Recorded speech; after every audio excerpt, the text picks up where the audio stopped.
Hello friends, आज का video बहुत स्पेशल है मेरे लिए क्योंकि आज का वीडियो मैं डेडिकेट करती हूँ आप लोगों को।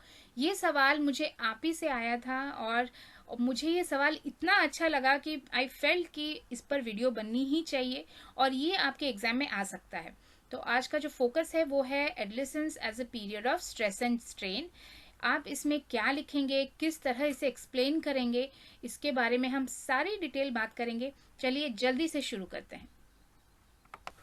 आज का जो सवाल है वो है explain adolescence as a period of stress and strain.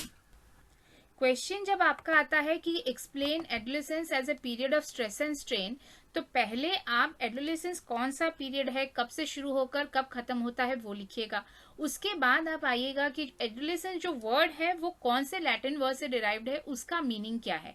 इसके बाद आप आइएगा वो कौन से साइकोलॉजिस्ट थे जिन्होंने ये बोला था कि एडोलेसेंस जो period of stress and strain है, यानी जो वर्ड है स्ट्रेस एंड स्ट्रेन, उन्होंने कॉइन किया था फॉर एडोलेसेंस। उसके बाद जाके आप एक्सप्लेन कीजिएगा कि फिजिकल डेवलपमेंट में क्या प्रॉब्लम्स आती है, इमोशनल डेवलपमेंट में क्या प्रॉब्लम आती है, सोशल डेवलपमेंट में क्या प्रॉब्लम आती है, मेंटल डेवलपमेंट में क्या प्रॉब्लम आती है, जिसकी वजह से ये period of stress and strain कहा जाता है।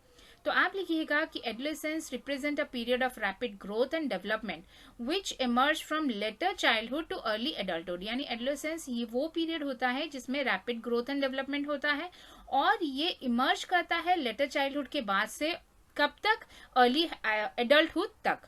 और ये जो वर्ड है एडोलेसेंस, ये डिराइव्ड है लैटिन वर्ड से। उसका मतलब है एडोलेसर। जो लैटिन वर्ड है वो है एडोलेसर और उसका मतलब है टू ग्रो। स्टैनली हेल वो साइकोलॉजिस्ट थे जिन्होंने पहली बार एडोलेसेंस पर जो प्रॉब्लम्स है इंडिविजुअल की उस पर फोकस्ड काम किया था। उनका काम था so focus attention on major problems faced by the individual at this stage. According to him adolescence as a period of great stress and strain, storm and stress. So ये जो वर्ड है stress and strain adolescence के लिए, ये coin ही किया गया था Stanley hall के द्वारा। और फ्रेंड्स, जब भी आप एडोलेसेंस के बारे में लिख रहे हो, इनका नाम जरूर हर एक क्वेश्चन, कोई भी क्वेश्चन आपका आ रहा है उसमें लिखिएगा और उनका डेफिनेशन ऑफ एडोलेसेंस जरूर लिखिएगा। इसके बाद आता है adolescence is that phase of human development during which child moves from childhood to adulthood mentally, physically, emotionally and socially. यानी एडोलेसेंस जब इंडिविजुअल उस फेज में आता है और तब उसके चाइल्डहुड से एडल्टहुड के अंदर के चेंजेस वो एडोलेसेंस में जाते हैं और ये चेंजेस होते हैं mental changes, physical changes, emotional changes और सोशल चेंजेस। मेंटल और कॉग्निटिव डेवलपमेंट, इसमें लिखिएगा in adolescence mental development reaches is highest peak. तो हाईएस्ट लेवल में होता है मेंटल डेवलपमेंट। क्यों होता है? क्योंकि the capacity and ability such as observation, perception, attention, thinking, reasoning and intelligence are sharpened and increased, leading to high degree of mental development. So mental development इसीलिए अपनी highest peak में होता है क्योंकि individual की जो observation power है, perception power है, attention power है, thinking है, reasoning और intelligence है, वो सारी बढ़ जाती है और वो शार्पन हो जाती हैं। इसके साथ लिखिएगा in this stage the child tries to solve various kind of issues of its own. So इस स्टेज में इंडिविजुअल अपनी प्रॉब्लम्स खुद सॉल्व करने की कोशिश करते हैं। उन्हें लगता है कि वो चीजों को बेहतर समझ पा रहे हैं तो वो सॉल्व कर पाएंगे। Because of lack of experience he may take a wrong decision which can create lot of stress and mental problem. So stress and strain तब आता है जब वो उस प्रॉब्लम को जिसे सॉल्व करने की कोशिश कर रहे हैं, उन्हें लैक ऑफ एक्सपीरियंस की वजह से वो प्रॉपरली सॉल्व नहीं कर पाते और मेंटल प्रॉब्लम्स शुरू होती हैं। फोर्थ पॉइंट में लिखिएगा pressure of studies, result of competitive exams, goal setting and achieving it through hard phases of life can also cause a lot of stress and tension in adolescence. So ये एक ऐसा period होता है individual की life में जहाँ competitive exams देने पड़ते हैं और उसे अपने गोल के लिए एक कैरियर फिक्स करना पड़ता है, जिसकी वजह से उसको बहुत टेंशन और स्ट्रेस आता है। इसके बाद आता है emotional development and insecurity. Friends, आप इन दोनों चीजों को अलग अलग पॉइंट करके भी एग्जाम में लिख सकते हैं। मैंने एक पॉइंट में लिखा है emotions are very intense and characterized by high degree of instability leading to frustration and instability of mind. तो इमोशंस अपने जो हाईएस्ट पड़ाव में होते हैं और इंडिविजुअल बहुत एक्सट्रीम इमोशनल होता है, या तो बहुत खुश होता है या बहुत दुखी होता है, हर रिलेशनशिप को लेकर वो बहुत इमोशनल होता है और हाई डिग्री ऑफ इंस्टेबिलिटी भी मिलती है उसे इसकी वजह से, और फ्रस्ट्रेशन भी आता है। फ्रेंडशिप है, फ्रेंडशिप नहीं रह रहा, टूट गया है, तो वो बहुत फ्रस्ट्रेटेड होता है और बहुत दुखी भी हो जाता है।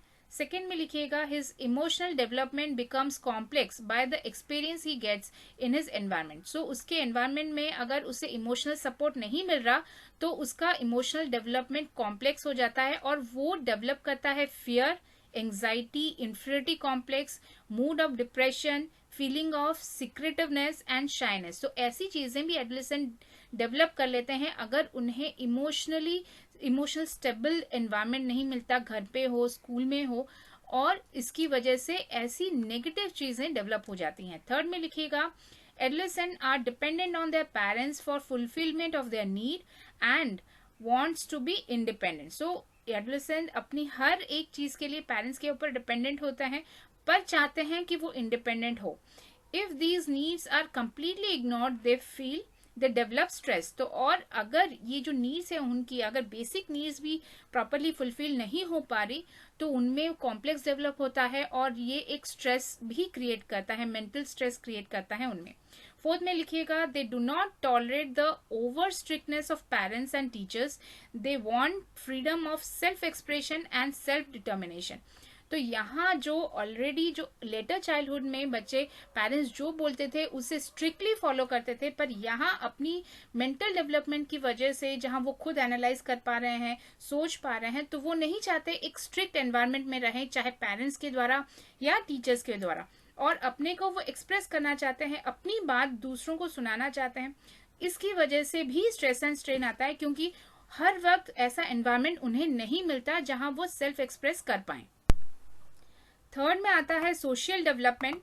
इसमें लिखिएगा period of adolescence is marked by significant change in social behaviour relationship, this is called gang as. तो यहाँ जो सिग्निफिकेंट चेंज आता है वो उसके सोशल बिहेवियर में आता है, फैमिली से ज्यादा इंपॉर्टेंट फ्रेंड्स हो जाते हैं, गैंग में वो मिलता है, बहुत सारी चीजें उसे अपने फ्रेंड्स से सीखने को मिलती है। तो यहाँ उसका सोशल सराउंडिंग बहुत चेंज होता है और इसकी वजह से an individual enters a new field of social responsibility, और यहाँ उसकी वजह से उसे एक रिस्पॉन्सिबिलिटी मिलती है, एक सोशल रिस्पॉन्सिबिलिटी मिलती है। इवन घर पे भी उसके रिस्पॉन्सिबिलिटीज चेंज हो जाते हैं as the parents place upon him new demands and sometime he fail to adjust successfully in new role.